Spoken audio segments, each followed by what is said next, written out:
আজকে আমরা বানাবো লাউ পাতা বাটা। তার জন্য লাগছে লাউ পাতা, 2টো শুকনো লঙ্কা, রসুন, কয়েকটা কাঁচা লঙ্কা আর কালো জিরে। প্রথমে লাউ পাতাগুলিকে বেছে ধুয়ে কেটে নেব। লাউ পাতা কাটা হয়ে গেলে কড়াইতে শুকনো খোলায় কালো জিরে ভেজে নেব।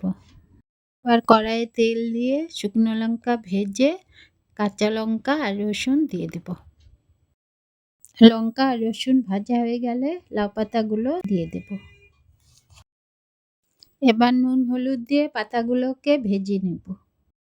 পাতাগুলো ভালো করে ভাজা হয়ে গেলে নামিয়ে ঠান্ডা করে নেব।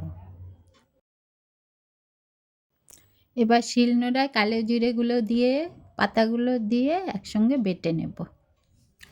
আমি এখানে পাতাগুলোকে 2-3 বার ভালো করে বেটে নিচ্ছি। আমার পাতা বাটা হয়ে গেছে। আমি এখানে কাঁচা সর্ষের তেল ব্যবহার করিনি, তোমরা চাইলে করতে পারো।